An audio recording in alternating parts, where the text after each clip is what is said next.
Hello, how are you? Today's video is going to be about me being a hypnotist.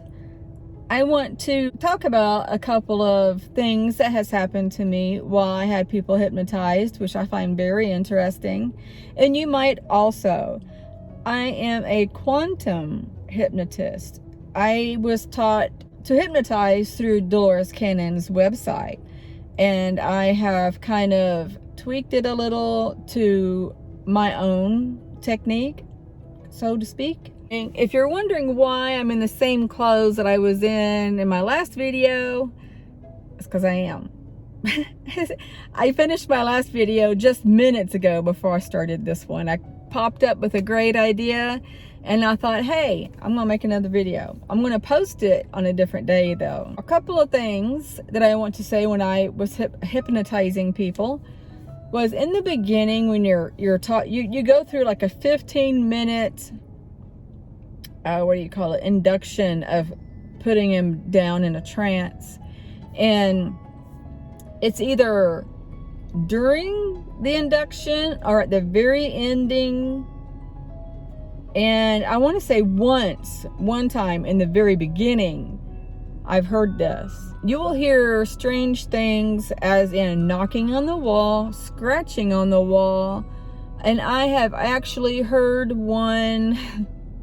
I was putting a wife down and I was staying in their house overnight because we became friends, and they have cats. Her and her husband have 2 cats, and they have hardwood floors. So when you walk through it barefoot, which we always were, you can hear them. So I was putting her under, and all of a sudden, they have told me that one of their cats will go crazy howling butt down the hall and then spin out and come back. Well, I could have swore I heard that. And then I heard the husband walking down the hall. And I remember thinking, well, I hope this don't wake her up. But there's a suggestion that you put in their head as you're putting them down into trance that things like that won't bother them. And it didn't. And so after we were done and she woke up and we went in there to tell her husband what all happened, I'm like, yeah, I said, it was fascinating because I heard the cat running down the hall like you say she does, and then I heard you walking down the hall, and it didn't even faze her. And he said, that wasn't us. We haven't moved since you were back there. And I'm like, oh, that's different. Another fascinating thing that happens is your guides can come through. And if I'm hypnotizing you, your guides can, show up when you're talking to the higher self and give you some information. And my guides can come through to her and give me information. Also, your higher self can tell me things about me you would think it wouldn't know. So for instance, like, I ask my clients permission. If I do your hypnotism, whatever, if I do your session free, can I ask a question or two for myself? And they will say yes. So when I bring up their higher self, I will ask a question like, I see, and I do see this, but this isn't one of the questions that I have asked, but this is just an example. I see a being that is around me quite a bit. He's got the perfect white hair with no color in it. He reminds me of an elf, but he's not. He's got eyes that come up this way. They're kind of almond, but they go upward. Very handsome man, very brilliant blue eyes, beautiful blue eyes. He's always around me. I always see him. Can you tell me who he is? They can give me the answer, which was awesome. I even brought up to the husband once when I had him under. I was asking a question about my guides, and he was giving me answers. And he said, I said, I hope they know, or was it one guide I was referring to? But anyway, I hope they knew how much I loved them. And he said, well, he's looking at you right now smiling. And that just made me feel so good. And then when he woke up, he said, yeah, he was up there in the corner looking down at you and smiling, and up in the ceiling corner. And mind you, your guides don't walk. I mean, I'm sure they can if they wanted to, but they normally don't walk. They float. Angels float. Every being floats. Even the extraterrestrials, they float. Now, as I said, if they want to walk, they can. I'm thinking the extraterrestrials and the beings that I see, your guides, they've passed on, and they're in soul, which means, you know, when you die, your soul leaves your body. That's what they are. They're all on their dimension. When you pass over, it's where you go, is a different dimension. So, to correct myself, when they're in that dimension, they float. Now, when they're alive and in the body, like me or an extraterrestrial that's alive and has a body, they walk. I think you could smell certain things when you hypnotize people. I think I heard that, but I haven't experienced that. When I put somebody under, they go into a past life first, because the higher self will show you, they will pick a past life and show you that life, because it's something you need to learn from that life to benefit you in this life. So if you're in a scene in that life, for example, a witch burning at the stake, the person I'm hypnotizing will actually feel that pain.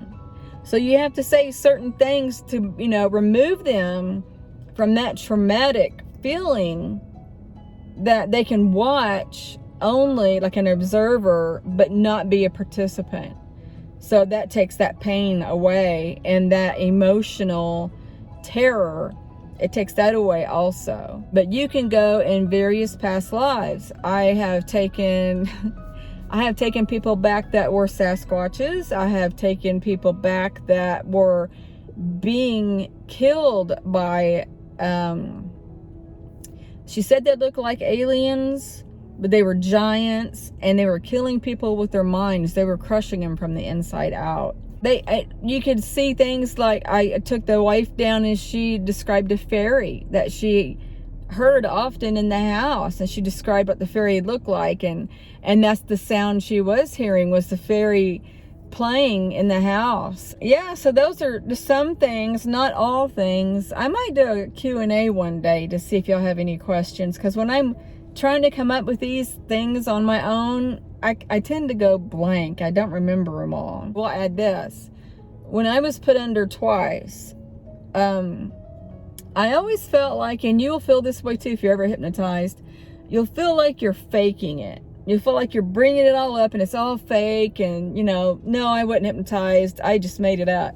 Well, everybody feels that way. You actually didn't make it up. It actually happened. When I was put under, I thought it was barely a visual. It was more of a sensing, and that's common. Not real common, but it's common. Meaning, you know, I didn't see everything, but I intuitively felt it, so I could describe it, if that makes sense. But when I was going under, I felt this incredible energy of like going around my eye and then down. And it felt just, it's hard to explain. It felt like warm energy. It's so hard to describe because I've never felt it before. And then it felt like I was crying, and you can actually hear teardrops hitting the pillow. And I didn't think much of it because I was kind of real into it. There was a part in there where I saw a friend of mine's husband and son that passed on, and they came forward to give her a message, and I felt so much love that I did cry. So I didn't know if I was crying the whole time or not, but I didn't feel like I was bawling or anything. But the second time I was hypnotized, it felt like just tears were just steady streaming and hitting the pillowcase. And I remember thinking, oh my God, my hair is going to be so wet when I wake up, and the pillow is going to be wet. I was dry.